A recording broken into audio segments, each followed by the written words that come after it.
दोस्तों आज की इस वीडियो में हम आईपीओ की सीरीज कंसीडर कर रहे हैं दोबारा से। एंड अगर आप देखोगे हुंडई मोटर्स का आईपीओ आने वाला है। हुंडई का आईपीओ जो आने वाला है आज की इस वीडियो में डिस्कस भी हम उसी के बारे में ही करेंगे। आईपीओ की तो वैसे भी लाइन लगी पड़ी है। एंड जब जब कोई नया आईपीओ रिलीज होता है, जैसे ये न्यूज आती है, तो सबसे बड़े सवाल आ जाते हैं कि क्या होगा इसमें, कितना बड़ा आईपीओ। ये तो चलो जनरल चीजें होती है, पता चल ही जाती है।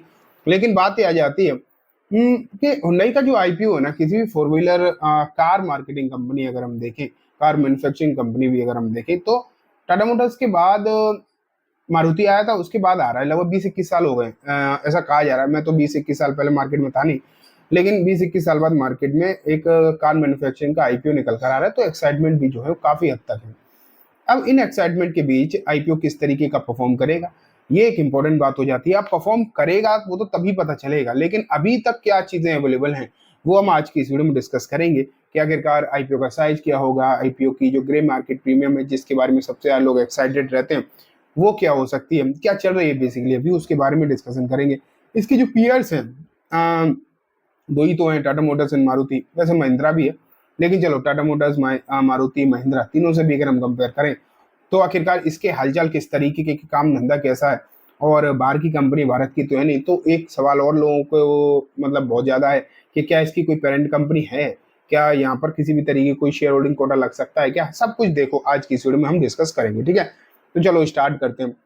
चलो शुरुआत सबसे इम्पोर्टेंट, और सबसे इम्पोर्टेंट तो नहीं कहूंगा लेकिन सबसे ज्यादा पूछे जाने वाला सवाल कि क्या इसमें कोई शेयर होल्डिंग कोटा वगैरह कोई फैक्टर है।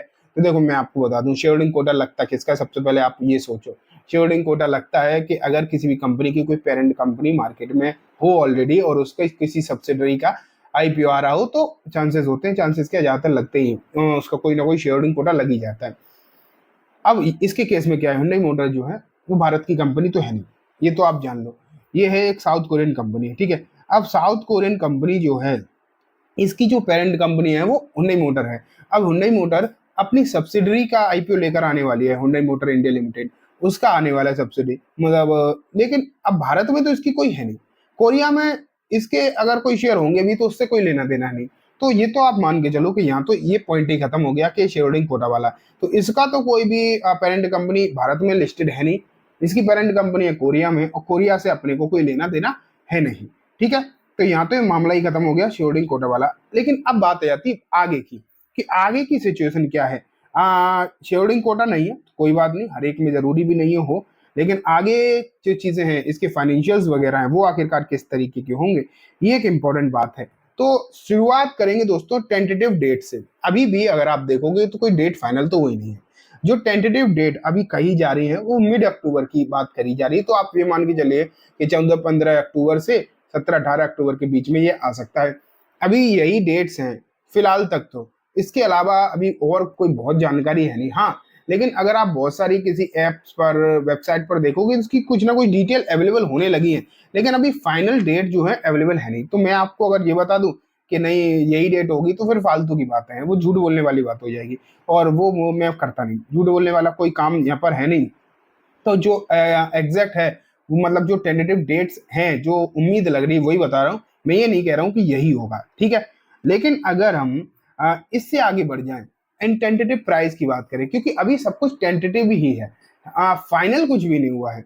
ये पक्का हो गया है कि आईपीओ आने वाला है, लेकिन जो डेट्स हैं, जो प्राइजेस हैं, वो अभी टेंटेटिव रूप में ही आपको देखने को मिल रही है। तो अगर हम डेट्स की भी बात, डेट की हमने कर ली बात, अब हम करते हैं इशू प्राइस की, कि इशू प्राइस इसका क्या हो सकता है। फिर वही बात फाइनल नहीं है, लेकिन जो कही जा रही है वो है दोस्तों 1200 से 1800 रुपए के बीच में इसकी जो प्राइस है वो प्राइस बैंड रखा जा सकता है। एंड ये प्राइस बैंड आप ये तो कंफर्म मान के चलो 1000 रुपए से ऊपर ही होगा, 1000 रुपए के ऊपर ही होने वाला है। अब 1200 से 1800 के बीच में आपको ये प्राइस देखने को इसकी मिल सकती है। तो क्लियर है कि एक मतलब ठीक ठाक साइज का आईपीओ, कोई पेनी स्टॉक वाला आईपीओ तो देखने को नहीं मिल रहा। अगर हम आईपीओ की बात करें तो 25,000 करोड़ का भारत का सबसे बड़ा आईपीओ कहा जा रहा है। तो प्राइस भी वो 10-20 रुपए वाली तो नहीं होने वाली, ये तो आप उम्मीद छोड़ ही दो कि अभी जो 10-10, 50-50, 60-60 रुपए के आईपीओ निकल कर आए, बजाज का भी आ गया, तो वैसा तो यहाँ पर नहीं होने वाला फिलहाल। ठीक है, तो प्राइजेस की भी हमने डिस्कस कर लिया, 1200 से 1800 की उम्मीद हो सकती है। इशू साइज मैंने आपको बताई दिया कि लगभग 25,000 करोड़ का इशू साइज है। लेकिन अब जो इम्पोर्टेंट बात है, एक्सपेक्टेड जीएमपी। अब एक्सपेक्टेड जीएमपी का क्या होता है कि ये ग्रे मार्केट प्रीमियम में तो चल ही रहे होते, मतलब ग्रे मार्केट में तो चल ही रहे होते हैं, तो वहां से अब एनालिस्ट वगैरह डेटा कलेक्ट करते हैं और फिर लेकर आते हैं। इसका जो अभी तक कुछ समय पहले तक का जो उसके जीएमपी बताया जा रहा है वो 800 रुपए के आसपास था, लेकिन अभी मार्केट में भी खलबली मची, आज भी मार्केट गिरा। और खैर आज की तो इतनी जल्दी अपडेट नहीं होती, लेकिन हाँ जो मार्केट अभी थोड़ा सा वीक ही है, भले ही निफ्टी सेंसेक्स की बात नहीं कर रहा हूँ, स्टॉक स्पेसिफिक अगर आप देखो थोड़ी समस्या ही थी।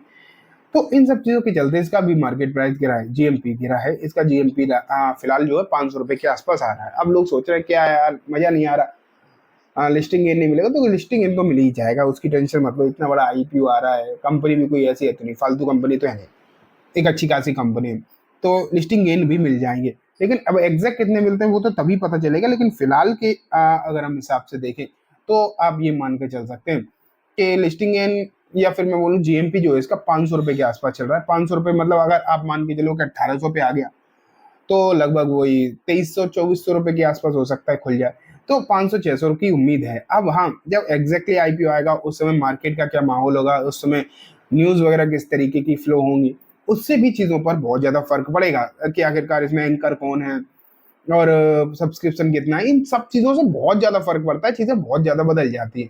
तो वो तो जब एग्जैक्ट होगा तभी होगा, लेकिन फिलहाल तक की मैंने आपको बता दिया। लेकिन अब सबसे इंपॉर्टेंट बात पर हम पहुंच जाते हैं, पीएस कंपैरिजन। पीएस कंपैरिजन में कौन कौन है इसके मुख्य तौर पर peer, Tata Motors, Maruti and MNM.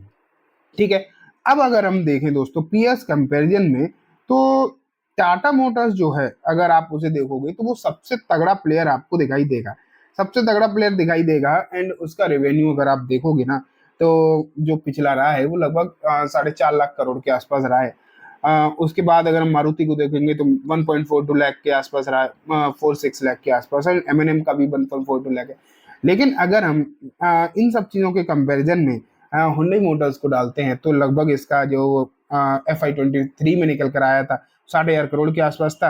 And 24 में 9 मंथ का है, अभी पूरा नहीं है, 24 में अगर आप 9 मंथ का देखेंगे तो लगभग 52,000 करोड़ के आसपास का आंकड़ा निकल कर आ रहा है।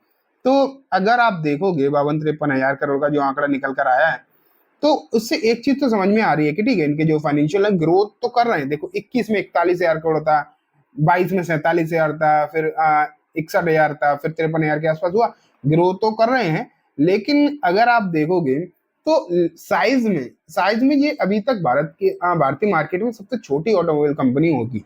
ठीक है, ये जितनी भी अभी लिस्टेड है ना उनसे छोटे ही रहने वाले हैं, तो उनसे बड़ा तो नहीं होगा हाँ इनका साइज। अगर आप अगर यहाँ पर प्रॉफिट के हिसाब से भी हम चीजों को देखेंगे तो प्रॉफिट आप देख पाएंगे लगभग 1881 करोड़ का आया था 21 में, फिर 2900 करोड़ का हुआ 22 में, 4700 करोड़ का हुआ 23 में, और इस बार जो दिसंबर तक का है 43 करोड़ का हुआ है। तो प्रॉफिट तो डेफिनेटली बढ़ा है, हर मामले में कंपनी ने अपने आप को इम्प्रूव किया है। चाहे आप सरप्लस देख लें, रिजर्व कैश रिजर्व देख लें, कैश रिजर्व भी बढ़े हैं, बोरोइंग भी लगभग लगभग बहुत ज्यादा बड़ी नहीं है, घटी ही है बोरिंग। आप तो ओवरऑल ये कह सकते हैं कि आपके सामने जो मैं डेटा रखूं अगर, तो पूरा डेटा के में आप इसकी जो फाइनेंशियल्स हैं उन्हें अच्छा ही मानकर चल सकते हैं। तो ये पूरी डिटेल्स रही हैं जो मैंने आपके सामने हुंडई आईपीओ के रख दी है। लेकिन एक चीज मैं कहना चाहूंगा, अभी समय है, थोड़ा सा समय है, तो चीजें जो है थोड़ी सी बदलती हुई दिखाई देंगी। फाइनेंशियल्स तो नहीं बदलेंगे लेकिन उनको जीएमपी वगैरह बदल जाएंगी, वो अलग बात है। तो जो चीजें मैंने आपको बताई हैं उसके हिसाब से आईपीओ तो अच्छा दिख रहा है, उसमें तो कोई डाउट नहीं है, चीजें तो सब बढ़िया दिखाई दे रही हैं। हाँ लेकिन जब एग्जैक्टली जब आईपीओ फ्रेश लॉन्च हो जाएगा तब और फिर से स्टडी करेंगे कि क्या करना चाहिए क्या नहीं करना चाहिए। लेकिन अभी तक की जो चीजें हैं वो मैंने आपके सामने पूरी तरीके से रख दी है। तो ठीक है दोस्तों, ये कम्प्लीटली बात हो गई नई आईपीओ के बारे में। उम्मीद है आपको सब कुछ अच्छे से समझ भी आ गया होगा। अब मैं इस वीडियो को यही खत्म करूंगा, लेकिन एक बार मैं कल की तरह फिर से बोलना चाहूंगा, अब स्टॉक का लिंक जो है मैं डिस्क्रिप्शन में दूंगा। Currently I am now authorize person of Upstox, तो आप मेरे लिंक के थ्रू डिमेट अकाउंट अपना ओपन करा सकते हैं। एंड अगर आप मेरे लिंक के थ्रू जाते हैं तो उसका कुछ ना कुछ आपको बेनिफिट डेफिनेटली देखने को मिलेगा। इन फ्यूचर में कुछ कोर्सेज लॉन्च करूंगा, वो भी कम्प्लीटली फ्री ऑफ कॉस्ट रहेंगे, जो कि मेरे लिंक के थ्रू अपस्टॉक में अकाउंट खुलवा चुके हैं उन लोगों के लिए। ठीक है, तो चलो आज की इस वीडियो में इतना ही। वीडियो अच्छी लगी तो लाइक करना, चैनल को भी जरूर सब्सक्राइब करना। Thank you.